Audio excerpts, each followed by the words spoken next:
52% local body ఎన్నికలలో రిజర్వేషన్లు ఇస్తాము అన్నాం మేము.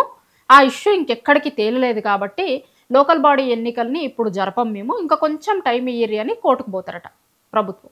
ఎందుకు అంటే వాళ్ళు ఎన్నికల కంటే ముందు కాంగ్రెస్ పార్టీ అధికారంలోకి రావడానికి ముందు ఇచ్చిన హామీలలో ఇదొకటి కదా! లోకల్ బాడీ ఎన్నికలలో 42% రిజర్వేషన్లు ఇస్తాము బీసీలకు అని. ఇప్పుడు ఆ ఇష్యూ ఒకటేమో గవర్నర్ గారి దగ్గర పెండింగ్ ఉంది. ఇంకొక ఇష్యూ ఏమో రాష్ట్రపతి గారి దగ్గర పెండింగ్ ఉంది. ఇప్పుడు వీళ్ళు బిల్లు చేసి పంపించిర్రు కదా! అది గవర్నర్ ఏమి తేల్చక అక్కడికి పంపించిర్రు. రాష్ట్రపతి దగ్గరికి పంపించిర్రు. దాని తర్వాత ఆర్డినెన్స్ జారీ చేసిర్రు. ఆ ఆర్డినెన్స్ గవర్నర్ గారి దగ్గర ఉంది. అసలు దీని మీద వాళ్ళు రిజెక్ట్ చేసిర్రా? దాన్ని యాక్సెప్ట్ చేసిర్రా? ఇది కూడా ప్రభుత్వం ఈ రోజు వరకు అధికారికంగా చెప్పలే.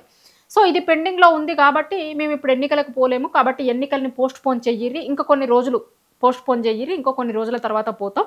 ఈ ఇష్యూ తేలిన తర్వాత మేము ఎన్నికలకు పోతాము అని చెప్తదట ప్రభుత్వం. ఇది పైకి చెప్తున్న రీజన్. అసలు రీజన్ ఏంది అంటే ఇప్పుడు ఊర్లలోకి పోతే ఎన్నికలు ఎన్నికలు పెట్టి ఓట్ల కోసం ఊర్లలోకి పోతే ఇప్పుడు ఎట్లాంటి పరిస్థితులు ఉన్నాయో మనకంటే ఎక్కువ ప్రభుత్వంకే తెలుసు.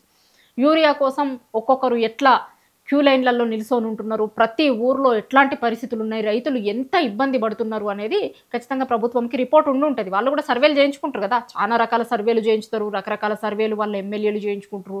లేకపోతే మంత్రులున్న నియోజకవర్గాలలో చేయించుతారు. ప్రభుత్వం చేయించుకుంటది. పార్టీగా చేయించుకుంటది. ఈ సర్వే రిపోర్ట్‌లన్నీ కూడా ఇప్పుడు ఎన్నికలకు పోతే గనక మటాష్ అయిపోతది మొత్తం. కాంగ్రెస్ పార్టీ మీద విపరీతమైన వ్యతిరేకత ఉంది అని ఆ సర్వే రిపోర్ట్‌లన్నీ కూడా చెప్పినాయట. వీటన్నింటిని చూసిన తర్వాత లోకల్ బాడీ ఎన్నికలను పోస్ట్‌పోన్ చేసుకునుడే మంచిది అని నిర్ణయానికి వచ్చినట్లు కనిపిస్తుంది. దాని మీదనే పోస్ట్‌పోన్ చెయ్యిర్రి అని ఇయ్యాలనో రేపో కోర్టుకు పోతాము అని అంటున్నారు.